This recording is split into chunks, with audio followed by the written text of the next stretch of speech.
James Giuliani, a former mafia enforcer turned animal rescuer. He's fueled by 15 espressos a day and 2 packs of cigarettes. He hasn't taken a day off in 5 years. Anything I do, I just do to the extreme.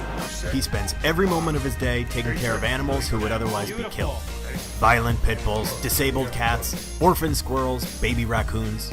He and his wife Lena found a beaten and abused Shih Tzu dying in the street and brought him to a vet. Oh, the vet tech came out with the dog. He looks me in the mouth. And that basically was my turning point, big time. Because how can an animal that was abused by man lick me in the mouth? It was a human that hurt him. Now, his whole life is in service of animals too violent or too broken for the traditional rescue system. The animals that were destined to die. Every dog here basically was given up on, was going to be euthanized. He believes in couches, not cages, so he runs Keno's Animal Sanctuary, the only fully cageless animal facility in Brooklyn.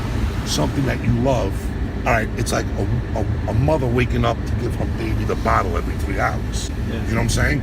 Does she ever miss? No. What? She loves it. It's a baby, you know? I just happen to have 79 of them. The first, James and his wife Lena run the Diamond Collar, a grooming salon and pet store. The Diamond Collar funds his whole rescue operation. He doesn't really fundraise. The $6,000 or so he spends a month on his one-man animal sanctuary is entirely self-funded through here. Then it's off to the vet's office. James is here at least twice a day. Dr. Bernice educates me on everything that's medical.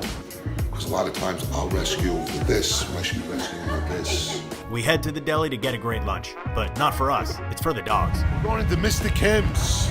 I just get them ham, bologna, roast beef. A stop at home where James and his wife Lena take care of another 27 animals. 21 cats and 5 dogs. We take the cats no one wants, blind, crippled, crazy. Give them to us because those are the cats that have no shot. Because that's true rescue. True rescue. You understand? We are entering Keno's. We're going to Keno's Animal Sanctuary.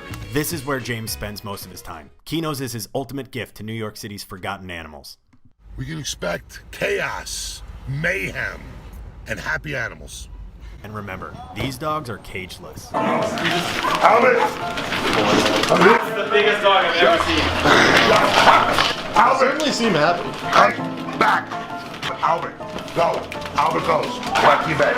No. 2 of the biggest dogs I've ever seen. Oh my god, that's a polar bear! Holy crap. Oh my god, there's so many dogs. That's currently 15 dogs and 31 cats that are otherwise unadoptable. Ferals, street, dying, missing ears.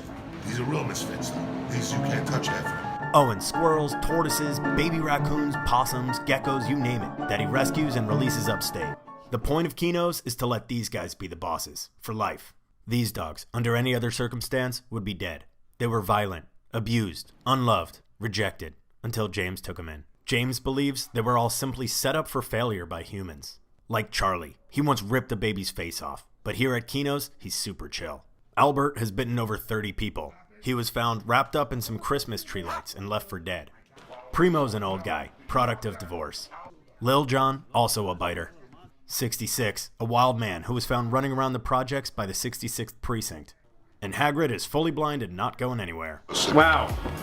The dogs are getting that? Yes, sir. Didn't we say they eat like kings? 8 o'clock at night, this is your first bite of the day?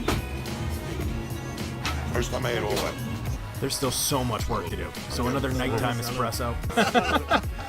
And a second round of Chinese food for the dog. And now we have to walk every single one of these dogs one more time before the night is over. We basically got the streets of Bensonhurst to ourselves. Everything comes back to Bruno, that doomed Shih Tzu he found dying on the street. I wanted to do so much for him. To prove to him that not all humans are scumbags. You understand? That's why they're all here.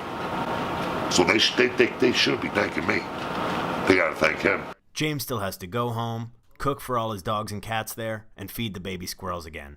He won't go to bed until at least 4 a.m. This is the second chance at life for James and all his animals.